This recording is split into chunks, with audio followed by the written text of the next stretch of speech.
안녕하십니까.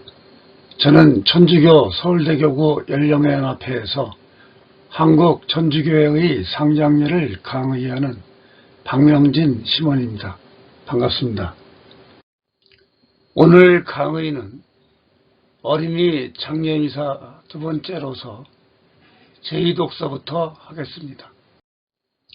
제2독서는 사도 바오로의 로마서 말씀 가운데 14장 7절부터 9절까지입니다.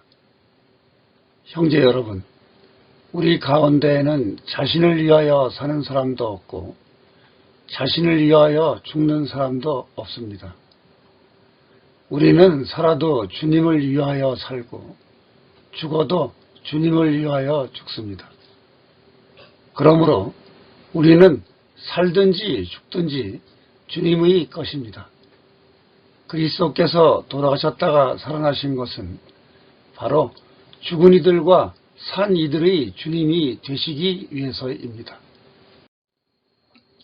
로마서는 사도 바오로가 로마에 자리를 잡고 사는 유다계 그리스도인들과 이방계 그리스도인들 사이의 갈등을 해소하기 위해 쓴 편지입니다. 유다인들은 로마의 식민지가 되기 이전부터 무역을 하려고 로마에 드나들었고 로마의 식민지가 된 다음에는 노예로 끌려오기도 하면서 로마에 정착한 이들이 많아졌습니다. 그 가운데는 클라디우스 황제가 유다인 추방령을 내린 서기 49년 이전부터 예수님을 하느님의 아들인 구세주로 받드는 유다계 그리스도인들도 있었습니다. 네로 황제가 유다인 추방령을 해제한 54년 이후에 추방되었던 유다계 그리스도인들이 다시 로마로 돌아올 때까지 로마의 그리스도인 공동체는 이방계 그리스도인들이 주를 이루었습니다. 그러므로 바오로가 로마의 그리스도인 공동체에 편지를 쓴 것으로 추정되는 57년 또는 58년경의 로마 그리스도인 공동체는 유다계 그리스도인들과 이방계 그리스도인들이 함께 있었습니다. 유다계 그리스도인들이 로마로 돌아온 후의 로마 그리스도인 공동체는 이전과는 달리 이방계 그리스도인들과 갈등을 겪은 것으로 보입니다. 구약의 율법을 따라 고기를 먹지 않고 술도 마시지 않으며 달력의 규정을 지킨 유다계 그리스도인들인 약한 사람들이 이 규정에 대해서 자유로운 이방계 그리스도인들인 강한 사람들과 긴장 관계에 있었습니다. 이러한 상황에서 사도 바오로는 이 두 집단의 그리스도인들에게 무엇보다 형제를 생활원칙으로 제시한 것입니다. 다양한 문화에서 사는 로마의 그리스도인들은 저마다 이전 종교 관습의 영향에서 벗어나지 못했습니다. 오랫동안 수많은 사람들이 이런저런 음식을 먹는 것은 악한 것이고 이런저런 일을 하는 것은 좋지 않다는 그러한 식의 교육을 받았습니다. 사람이 습관을 바꾸려면 시간이 오래 걸리기 마련입니다. 이런 마당에서 사도 바오로는 먹는 음식과 마시는 음료로 무쓸 것은 없다는 그리스도의 가르침을 사람들에게 환기시킵니다. 죄와 죽음과 율법의 지배에서 자유롭게 된 그리스도인들은 그리스도와 함께 죽고 하느님을 위해서 사는 이들입니다. 그러므로 채소나 고기를 먹거나 또는 먹지 않는 것이 그들의 생명에 중요하지 않습니다.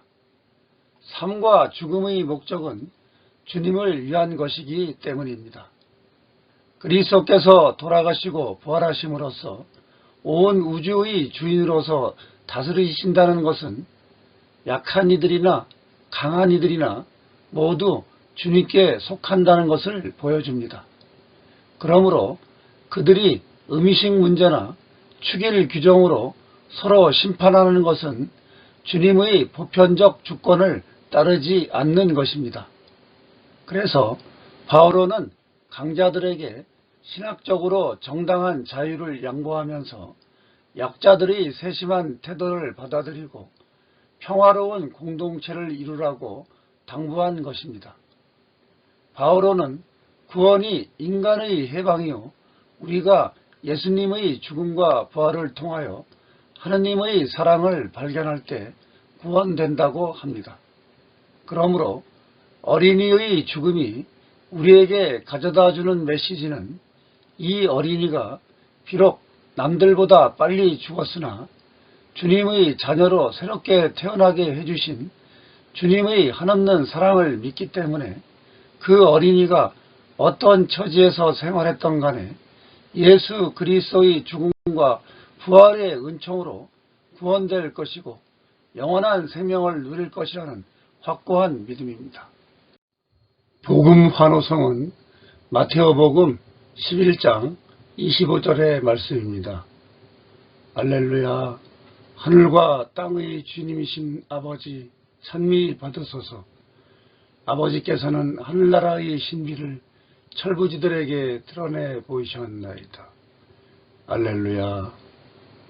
그리고 사순시기에는 할렐루야 대신에 길이요 진리요 생명이신 그리스도님 찬미 받으소서. 이러한 기도문을 합성합니다. 복음은 마테오복음 11장 25절부터 30절까지의 말씀입니다. 그때 예수님께서 이렇게 말씀하셨다. 아버지, 하늘과 땅의 주님, 지혜롭다는 자들과 슬기롭다는 자들에게는 이것을 감추시고 철부지들에게는 드러내 보이시니 아버지께 감사드립니다. 그렇습니다. 아버지의 선하신 뜻이 이렇게 이루어졌습니다. 나의 아버지께서는 모든 것을 나에게 넘겨주셨다. 그래서 아버지 외에는 아무도 아들을 알지 못한다. 또 아들 외에는 그리고 그가 아버지를 드러내 보여주려는 사람 외에는 아무도 아버지를 알지 못한다. 고생하며 무거운 짐을 진 너희는 모두 나에게 오너라. 내가 너희에게 안식을 주겠다. 나는 마음이 온유하고 겸손하니 내 멍에를 메고 나에게 배워라. 그러면 너희가 안식을 얻을 것이다. 정녕 내 멍에는 편하고 내 짐은 가볍다. 마테오복음 11장 25절부터 30절까지의 말씀에는 하느님 아버지와 아들 그리고 내 멍에를 메어라 이러한 소제목들이 있습니다. 복음서들을 보면 예수님께서 기도를 바치실 때마다 아버지 하느님과 친밀하게 일치하는 모습이 나타납니다. 조금 전에 우리가 들은 예수님의 기도를 통해 알 수 있듯이 우리 주위의 온갖 사건과 일상생활이 기도의 소재가 될 수 있습니다. 이 기도는 우리에게 매우 중요한 교훈을 줍니다. 즉, 그리스도의 제자가 될 수 있는 조건은 겸손한 마음과 하느님께 자기 자신을 완전히 열어 보이는 자세입니다. 교만하고 지나치게 따지기 좋아하고 자만심이 강한 이들은 예수님의 계시를 잘 받아들이지 못합니다. 예수님께서는 하느님의 외아들이시므로 아버지께서 당신을 아시는 것처럼 당신도 아버지를 아십니다.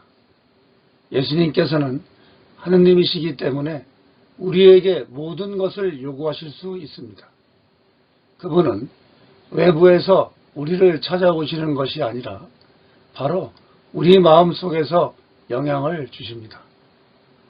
나에게 오너라 이렇게 하시는 예수님께서는 우리 짐을 덜어주시지는 않겠지만 당신의 멍에를 우리에게 메어 주심으로써 짐을 지고 가는 법을 가르쳐 주실 것입니다.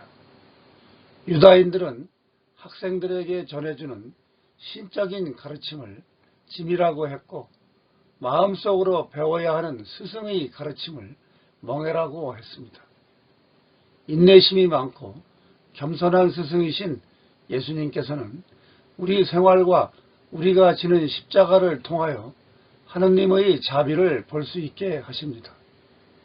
고생하며 무거운 짐을 진 우리 모두에게 진정한 안식을 주시겠다고 부르십니다. 마음이 온유하고 겸손한 주님께서 우리에게 지어주시는 멍에는 편하고 그분의 가르침인 짐은 가볍기 때문입니다. 그러니 지금 아무리 힘든 상황에 있다 한들 그런 그분의 부르심에 어찌 응답하지 않을 수 있겠습니까? 복음을 봉독하고 나서 사제는 죽음의 파스카적인 의미를 밝히는 강론을 합니다. 그러나 조사의 형식은 피해야 합니다. 즉, 죽은 사람을 슬퍼하면서 죽은 사람의 생전의 공덕을 기리고 그의 명복을 기리거나 상주를 위문하는 내용이 아니라 그리스도인의 죽음은 영원한 종말이나 완전한 이별이 아닌 주님 안에서 영원한 생명과 부활을 향한 새로운 시작임을 일깨우는 그러한 강론이 되어야 한다는 것입니다. 이 점은 어린이 장례 미사를 봉헌할 때도 마찬가지입니다. 강론이 끝난 다음에는 평소대로 보편 지향 기도를 바칩니다. 주례사제는 주님 안에서 고이 잠든 이 어린이를 위하여 자비로우신 하느님 아버지께 기도하라는 청원으로 시작합니다. 어린이 장례 미사에 참석한 교우들은 주님께 이 어린이에게 영원한 생명을 주시고 세상을 떠난 어린이를 아끼는 모든 사람들을 위로해 주시며 자식을 잃은 부모의 마음을 주님의 따뜻한 사랑으로 채워주시기를 기도합니다. 그리고 마지막으로 이 장례 미사를 봉헌하는 우리의 믿음을 더해 주시고 희망을 굳게 해주실 것을 간구합니다. 이러한 모든 교우들의 청원 기도에 대해 주례사제는 전능하시고 영원하신 하느님께 모든 성인의 전구를 들으시고 교우들이 기도하며 기억하는 이들에게 자비를 베푸셔 그들의 죄를 용서해 주실 것을 우리 주 그리스도를 통하여 빌면서 마무리합니다. 신자들, 특히 세상을 떠난 어린이의 가족은 미사에 완전히 참여하기 위하여 고해성사로 자신을 깨끗이 하고 성체를 모시도록 합니다. 영성체성은 로마서 6장 4절 8절의 말씀입니다. 우리는 그리스도의 죽음과 하나 되는 세례를 통하여 그리스도와 함께 묻혔으니 그리스도와 함께 살리라는 것도 믿는도다.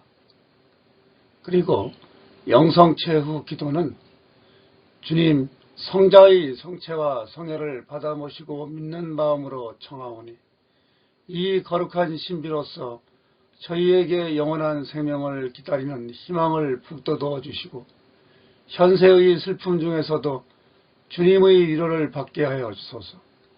우리 주 그리스도를 통하여 비나이다. 아멘. 인류는 죄로 말미암아 죽음의 상태에 놓였습니다. 이 상태에서 벗어나서 생명을 발견하자면 우리는 순환하시는 그리스도와 하나가 되기 위해 그리스도와 함께 죽었다가 부활하여야 합니다. 그런데 바로 이것은 세례입니다. 초대교회는 이미 복음을 받아들이고 거룩한 하느님의 공동체에 들어오고자 하는 어른들에게 세례를 베푸는 경우가 대부분이었습니다. 세례를 받기 위해서는 우선 회개하여야 했습니다. 바오로가 말하는 세례가 교리교육과 그리스도인다운 생활의 출범 등을 포함한 완전한 회개의 길을 의미한 까닭도 여기에 있습니다. 이렇게 되지 못할 때 세례는 한낱 의식이 되고 말 것이기 때문입니다. 세례는 비록 믿음을 받아 가지고 있다 하더라도 우리를 단번에 완벽한 자로 해주지는 않습니다. 그렇다고 해서 우리는 유다인들이 하듯이 계명에 철저한 관심을 쏟아야 하는가? 우수한 유혹이나 날마다 저지를 수 있는 잘못이 두려워 옴짝달싹도 못해야 하는 것일까? 바로가 제시하는 길은 이런 것과는 다릅니다. 그에 따르면 우리는 무엇보다도 우선 죄가 우리에게 아무런 힘도 갖지 못한다는 사실을 믿어야 합니다. 그리고 우리가 그리스도께 속하며 그분께서 우리를 변형시키는 분이시라는 사실을 인식하고 끊임없이 그분을 바라보지 않으면 안 됩니다. 그분과 하나 되어 누가 보아도 태평스러운 이 합의는 끊임없이 불안에 떠는 것보다 훨씬 바람직합니다. 이것이야말로 소아 데레사 성인이 스스로 나약하여 대단한 일을 이룰 능력이 없다고 느끼는 그러한 사람들 안에 심어진 자금입니다. 즉 작은 것입니다. 영성체가 끝나면 영성체 후 기도를 바치고 나서 바로 어린이를 떠나보내는 예식을 거행합니다. 성찬 전례 없이 말씀 전례만으로 장례식을 거행할 때에는 보편 지향기도 다음에 이 예식을 거행합니다. 이때 사제는 제의나 까빠를 입습니다. 사제가 영구 앞에 나아올 때 유가족들은 촛불을 켜들고 영구 주위에 둘러섭니다. 성수를 든 봉사자와 향로를 든 봉사자는 사제 옆에 섭니다. 십자가를 든 봉사자는 반대편, 즉 영구의 머리 쪽에 섭니다. 이어서 사제는 다음과 같은 말로 가족과 친지들을 위로합니다. 세례성사로 하느님의 자녀가 된 이 어린이가 주님의 품에 안겼으니 우리는 이 육신이 부활하여 끝없는 새 생명으로 꽃필 것을 믿습니다. 그러기에 이 자리에서 우리가 하는 마지막 인사는 서로의 희망을 나타내고 고통을 덜어주며 희망을 북돋워 줍니다. 다 같이 이 어린이를 위하여 기도합시다. 전능하시고 자비로우신 하느님 아버지, 어린이를 사랑하시고 또한 성자 예수님을 통하여 아버지의 나라는 어린이와 같은 이들의 것이라 하셨으니 슬픔도 울부짖음도 고통도 없고 오직 영원한 평화와 기쁨만이 있는 천상 낙원으로 이 어린이를 데려가소서. 우리 주 그리스도를 통하여 비나이다. 아멘. 이어서 성수를 뿌리고 향을 드립니다. 유가족과 친지들에게도 고인에게 절을 하고 성수를 뿌리게 할 수도 있습니다. 그동안 교우들은 하늘의 성인들이여를 바칠 수 있습니다. 또는 다른 알맞은 성가를 부를 수도 있습니다.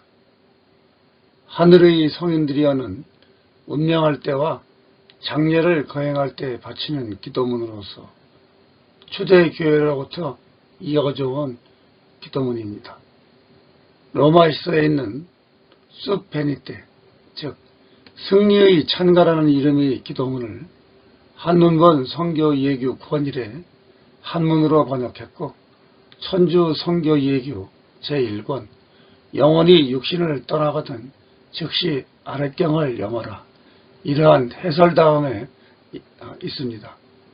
그리고 도묘, 즉 무덤에 이르렀을 때 바치는 기도문으로 이 기도문을 수록한 것입니다. 하늘의 성인들이여 오소서, 주님의 천사들이여 마주 오소서.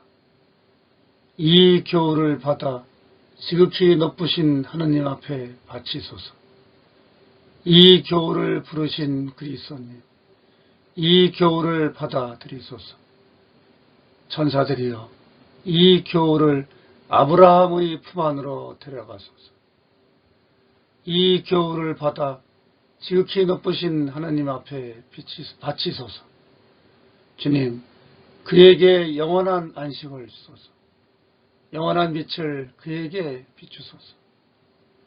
이 교훈을 받아 지극히 높으신 하느님 앞에 바치소서. 하늘의 성인들이여 오소서. 주님의 천사들이여 마주 오소서. 이 교훈을 받아 지극히 높으신 하느님 앞에 바치소서. 그러고 나서 사제는 다음과 같은 기도를 바칩니다. 기도합시다. 주님, 천주의 성모 마리아의 전구를 들으시고 슬픔에 잠긴 주님의 자녀들이 십자가에서 운명하시는 성자 곁에 계시던 성모 마리아의 도움으로 위안을 얻게 하소서. 우리 주 그리스도를 통하여 비나이다. 아멘. 주님, 로사에게 영원한 안식을 주소서. 영원한 빛을 그에게 비추소서. 로사와 세상을 떠난 모든 이가 하느님의 자비로 평화의 안식을 얻게 하소서. 아멘. 주님을 찬미합시다. 하느님 감사합니다. 성당에서 운구할 때 다음의 기도를 바치거나 다른 알맞은 성가를 부릅니다. 천사들은 이 교우를 천상 낙원으로 데려가시고 순교자들은 이 교우를 맞아들여 거룩한 도시 천상 예루살렘으로 이끄소서. 또는 천사들의 무리는 이 교우를 맞아들여 가난했던 라자로와 함께 영원한 안식을 얻게 하소서. 구별식에서 부르는 이 승리의 찬가는 초대교회 이래로 매우 오래된 교회의 찬가입니다. 1969년 장례 식서가 로마의 식서와 같은 예전의 장례 식서들에서 받아들인 것입니다. 고별식은 영원한 헤어짐을 의미하는 이별의 고별식이 아니라 그리스도 안에서 다시 만나 영원한 삶을 누리게 될 때까지 헤어짐에 대한 잠정적인 인사입니다. 이 고별식은 사제가 묘지까지 함께 갈 수 있다면 그곳에서 집전할 수도 있습니다. 오늘 강의는 여기까지 하겠습니다. 다음 강의는 세례받지 않은 어린이 장례에 대해서 하겠습니다. 감사합니다. 안녕히 계십시오.